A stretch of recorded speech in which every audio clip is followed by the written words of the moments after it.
Hi, this is Allison at the River Center Branch Library, and this is the Strings Attached Embroidery Workshop, where you'll learn how to embroider onto vintage photographs from old Macy's Day Parades. If you picked up a kit from the River Center Branch Library, you should have a set of instructions, several photos which have been printed on cardstock, and they also have the image information on the background. All of these pictures come from old Macy's Day Parade photos. You'll have some embroidery threads and an embroidery needle, and you'll also have some masking tape. You'll also need a pair of scissors and optionally a pencil if you're going to want to sketch out your design onto the pictures first. The inspiration for this project came from an embroidery artist named Han Tsao, and you can find a lot of her work on Instagram as well as other embroidery artists. So take a minute to browse Instagram and see what other people have been doing to kind of get some ideas for what you want to do with your project.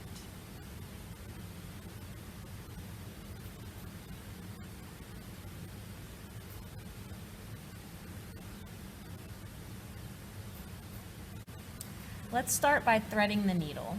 So you pick one color of embroidery thread to start with.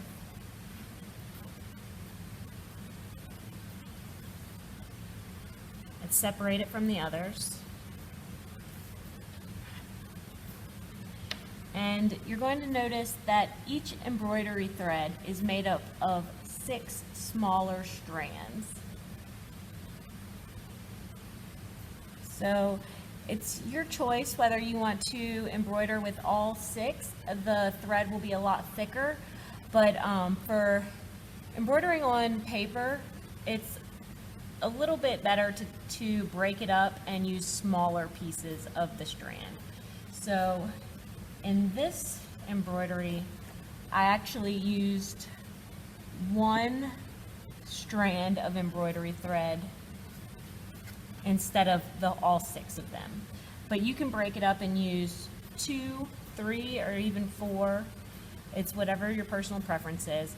So in order to break up the strand, you just unravel the end a little bit so that you can see the different ones. And you're going to separate out 1 piece of it and slowly pull that 1 piece out. And then you can do this for as many strands as you want and put them all together to make the strand that you're going to be working with. So I'll take out 2 and line them up. And then these 2 are ready to be threaded together onto the needle. So in order to do that, you take your needle out, hold the 2 pieces together,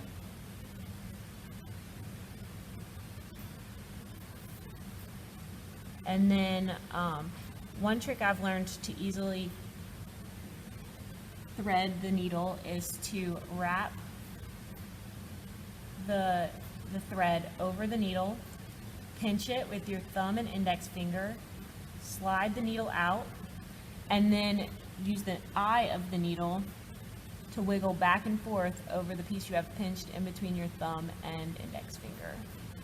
And eventually it'll come through, and then you can pull it all the way through. And then you're just going to tie a knot in the long end.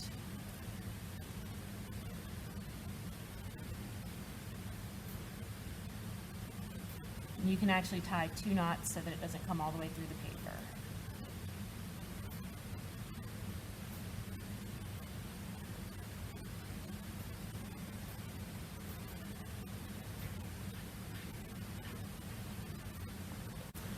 Now I'm going to go through some of the basic stitches with you.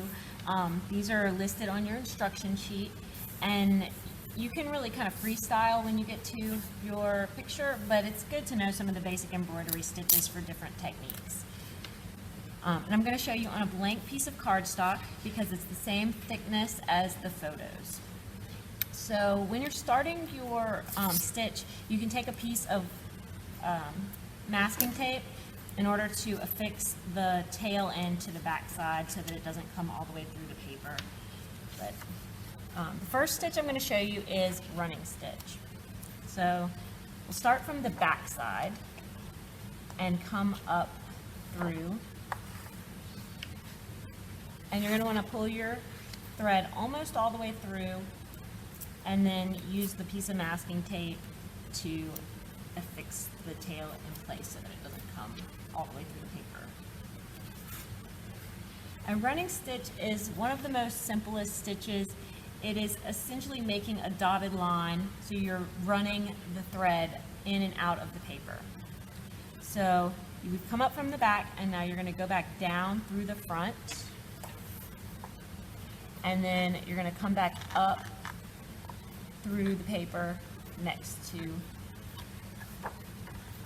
your first stitch. And you're just going to keep doing that. Now, I have found it easy to pre-stitch or pre-punch your holes. So if you want to do that, you can use your needle to pre-punch where your holes are going to go. So that way you don't come up through the wrong piece of the paper. You can use the holes as your guide.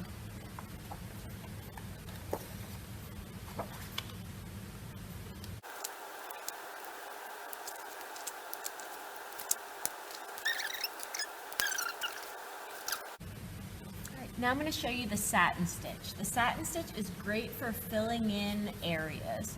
So I'm going to just lightly sketch out the area that we're going to fill.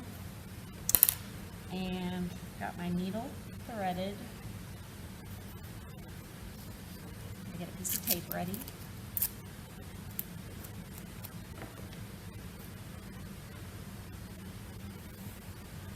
Just like with all the other ones, we're going to start from the back side along one of the edges of where our satin stitch is going to go and pull the thread almost all the way through, leaving a small tail to secure with tape.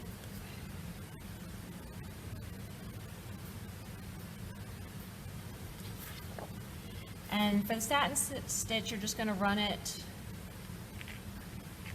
all the way along the shape and then go in at another edge.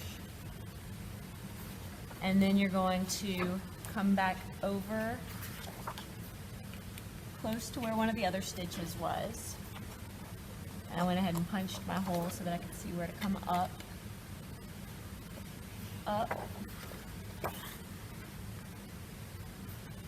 and then down, and continue doing this until you finish filling in the shape.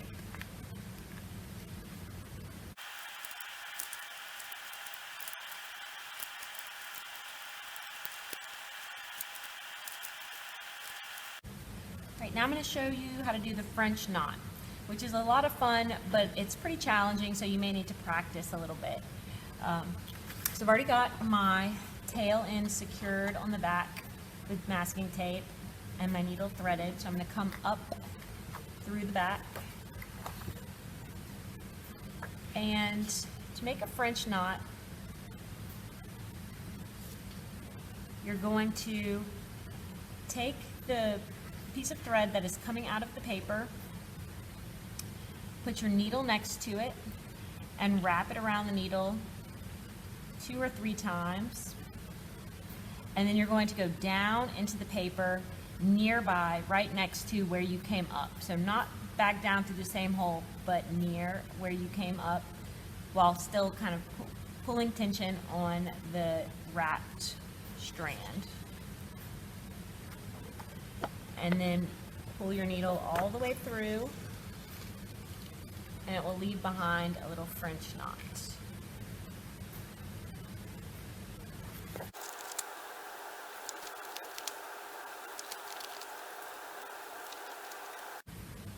This next stitch is called the chain stitch. So I've already got my needle secured on the back side. So I'm going to come up from the back to start this stitch.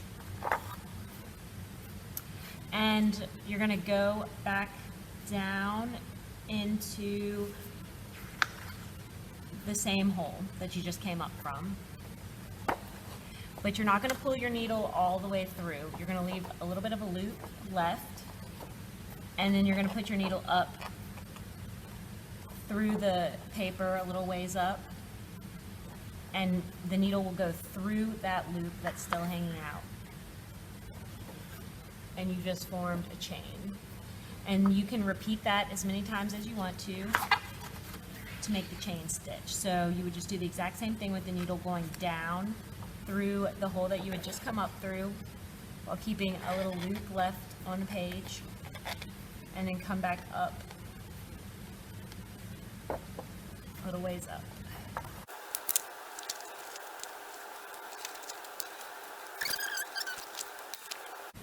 So the picture I decided to work with is a picture of Felix the cat, who was the very first giant balloon ever made for the Macy's Thanksgiving Day Parade in 1927. And I decided I'm going to dress him up to look like a clown, because there's clowns carrying him at the bottom.